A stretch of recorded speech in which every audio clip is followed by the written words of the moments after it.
Και επιστρέψαμε, αργήσαμε λίγο, έπρεπε να επικοινωνήσω έτσι αλλιώς με τον Αριστίδη Ανδρέου, τον Κέσσαρα, ο οποίος είναι στην τηλεφωνική μας γραμμή, διότι σήμερα, παιδιά, είναι Δευτέρα και είναι λίγο μετά τις 2.30, έχει περάσει αρκετά μάλλον μετά τις 2.30 και είναι στο τηλέφωνο. Αριστίδη, καλησπέρα. Καλησπέρα Μαρίνα μου, καλή εβδομάδα σε όλους. Τι κάνεις εσύ, πώς είσαι? Αγχωμένος κι εγώ, ξεκίνησε πολύ δυναμικά εβδομάδα, από χθες τα έλεγα.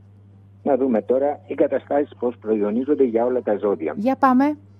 Λοιπόν, ξεκινάμε με τους φίλους μας τους κρυούς, οι οποίοι φαίνεται ότι αυτή τη στιγμή έχουν πολλές ιδέες στο δικό του μυαλό, φαίνεται ότι είναι πελαγωμένοι, θέλουν να κερδίσουν χαμένο έδαφος, αλλά από την άλλη πλευρά είτε τους λείπουν τα χρήματα ή οι ίδιοι δεν είναι μεθοδικοί επάνω στη δική τους εργασία και με τον τρόπο που πρέπει.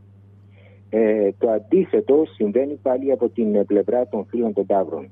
Οι Ταύροι φαίνεται ότι έχουν ναι μεν πολλές δεξιότητες, πολλές ικανότητες, αλλά αυτοί από τη δική τους πλευρά παρουσιάζουν ένα είδος στήρας φαντασίας, γιατί είτε τα έχουν δώσει όλα, ψυχή και σώματι, και επειδή βλέπουν ότι οι προσπάθειές τους το τώρα δεν αποδίδουν, βγάζουν μια τάση απεσιοδοξίας.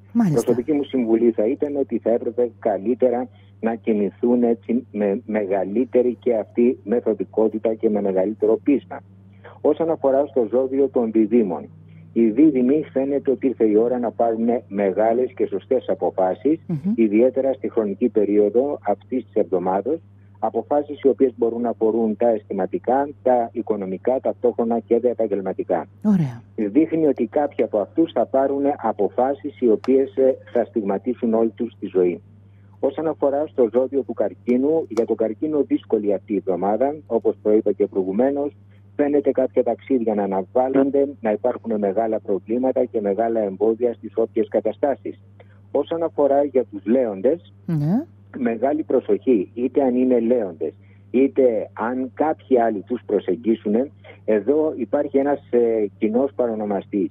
Ή ότι τρίτα άτομα θα τους υποσχεθούν πράγματα τα οποία δεν θα είναι σε θέση να τα εκπληρώσουν, ή οι ίδιοι οι λέοντες να μην δώσουν υποσχέσεις ενθουσιασμένοι από κάτι, τις οποίες όμως αργότερα δεν θα μπορέσουν να τις στηρίσουν.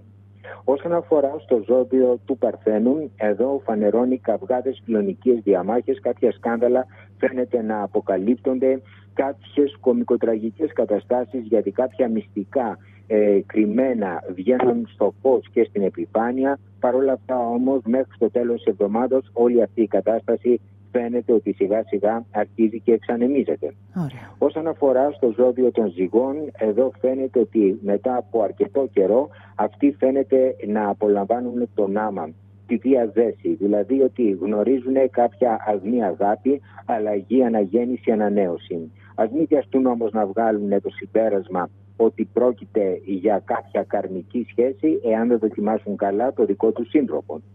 Όσον αφορά στο ζώδιο των Σκορπιών, οι Σκορπιοί παρουσιάζονται σαν άτομα τα οποία θα δεχθούν πολύ καλές βοήθειες, είτε υλικές είτε ηθικές, από άτομα τα οποία μπορεί να είναι μεγαλύτερα από αυτούς, μπορεί να είναι και γονείς ακόμα, ή από άτομα τα οποία φαίνεται ότι είναι σε κάποια σημαντική θέση.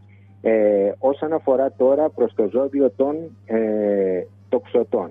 Στο ζώδιο λοιπόν των τοξωτών παρουσιάζεται το 10, μια κατάσταση δεκαημέρου, δεν θα έλεγα κατάσταση εβδομάδος, η οποία φαίνεται να έχει μια αρκετά έτσι επίπονη προσπάθεια, γιατί φαίνεται ότι έχουν περάσει μέσα από δύσκολες καταστάσεις, τις οποίες όμως αντιπαρέρχονται. Φαίνεται ότι μπορεί κάποιοι να συναντήσουν μια νέα σχέση, να γνωρίσουν νέες εξελίξεις, κάποιοι να κάνουν νέες επανασυνδέσεις, ενώ ταυτόχρονα από την άλλη πλευρά να έχουμε πολύ καλά νέα, κάτι το οποίο οι ίδιοι στο τώρα δεν το φαντάζονται.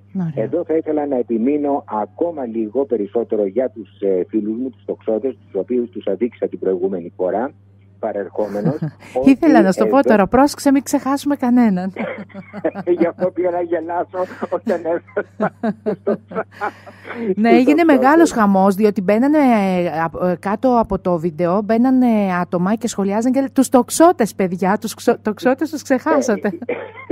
Δεν τους ξεχάναμε τώρα, εδώ αυτή τη στιγμή. Δώσε λίγο χρόνο, μπράβο. Και δίνουμε ακόμα περισσότερο χρόνο όσον αφορά λοιπόν προς τους τοξότες. Κάποιοι λοιπόν οι οποίοι πιστεύουν ότι μετά από ένα τέλος, από ένα διαζύγιο σε αισθηματικό τομέα, έχει τελειώσει η δική του ζωή, θα διαπιστώσουν ότι πραγματικά ο φοίνικας αναγεννάται μέσα από τις δικές του τις τάχτες. Όσον αφορά τώρα προς το ζώδιο των εγώκερων. Στο ζώδιο των εγώκερων παρουσιάζεται μια θετική εξέλιξη, δείχνουν ότι έχουν ένα πολύ πρακτικό μυαλό και ανταπεξέρχονται στις όποιες δυσκολίες και όποιες καταστάσεις. Πιθανά εργασιακά προβλήματα και έντονοι ανταγωνισμοί που υπήρχαν, φαίνεται ότι πραγματικά αρχίζουν και φεύγουν. Ερχόμαστε στο ζώδιο των υδροχόων. Εδώ για τους υδροχόους μετά από αρκετό καιρό έχουμε πολύ θετικές αλλαγές, πολύ θετικές να το πω εξελίξεις. Υποδηλώνει στην προκειμένη περίπτωση ότι κάποιοι από τους υδροχόους, εδώ θα το αναφέρω και σαν μια λεπτομέρεια, οι οποίοι για αρκετό καιρό, εδώ μιλάω για γυναίκες τώρα έτσι, οι οποίοι είχαν μεγάλη πιθανότητα ή επιθυμία μάλλον για να τεκνοποιήσουν, εδώ ακριβώς η επιθυμία τους αυτή φαίνεται να γίνεται πραγματικότητα. Και τέλος, όσον αφορά στο ζώδιο των ιχθύων, παρουσιάζεται μια πολύ καλή ευκαιρία την οποία δεν πρέπει να την εγκαταλείψουν. Η ευκαιρία αυτή μπορεί να είναι είτε σε υλικό, είτε μπορεί να είναι ακόμα και σε αισθηματικό κομμάτι. Κάποιοι να πιστεύουν ότι βρήκανε κάτι το οποίο πραγματικά να τους αξίζει και να υπάρχουν θετικές αλλαγές και θετικές εξελίξεις από τώρα και στο εξής όσον αφορά προς το υπόλοιπο της δικής του ζωής. Ωραία λοιπόν, να κάνω εγώ μια επαλήθευση. Τους σκορπιούς τους είπαμε, έτσι? Βεβαίως. Για πάμε. Ναι, σήμερα ήμουν πολύ προσεκτική, πάρα πολύ προσεκτική, γιατί φοβήθηκα. Λέω κάτσε μην κάνουμε κάποιο λάθος και δεν πούμε κάποιο από τα ζώδια, διότι έχουμε αγαπημένους έτσι ακροατές και ανθρώπους που παρακολουθούν και τα βίντεο που ανεβάζεις και θέλω να είναι όλοι ευχαριστημένοι. Δεν θέλω να στεναχωριέται κανείς. Οπότε είμαστε ok. Έτσι, ναι. Γι' αυτό ζητάω για μία ακόμα φορά συγγνώμη, είναι πολλές φορές. Πώς λέμε παλιά ο δαίμον του τυπογραφείου. Τώρα βέβαια δεν υπάρχουν. Ο δαίμον του τηλεφώνου. Αλλά είναι ακριβώς. Επειδή οι ταχύτητες με τις οποίες κινούμαστε στο ραδιόφωνο και γενικότερα πρέπει να μπουν μέσα σε ένα χρονικό πλαίσιο όλα αυτά, πολλές φορές πάμε τροχάδιν. Και αυτό το πράγμα έχει τις επιπτώσεις του και τις συνέπειες του. Λοιπόν, θυμίζω εγώ ότι για να βρείτε τον... Ναι, πες μου Αριστίδη, ήθελες κάτι? Όχι, ωραία. Για να βρείτε λοιπόν τον κύριο Αριστίδη Ανδρέου, τον Καίσαρα, το δικό μας Καίσαρα, μπορείτε να πληκτρολογήσετε τώρα, astratora.gr και επίσης αν πληκτρολογήσετε το όνομα Καίσαρα στο διαδίκτυο, θα σας κατευθύνει μόνο του, διότι παντού υπάρχουν σελίδες που μπορείτε να τον εντοπίσετε και φυσικά να επικοινωνήσετε μαζί του. Να σε ευχαριστήσω λοιπόν Αριστίδη μου για ακόμη μια Δευτέρα και να ανανεώσουμε, Μαρίνα, μου ευχαριστώ. Να ανανεώσουμε το ραντεβού μας 2,5 ώρα την άλλη Δευτέρα. Εδώ στον αέρα της ραδιοφωνικής Λέσχης. Τα φιλιά μου και καλή εβδομάδα να έχουμε. Επίσης, καρδιά μου, τα λέμε.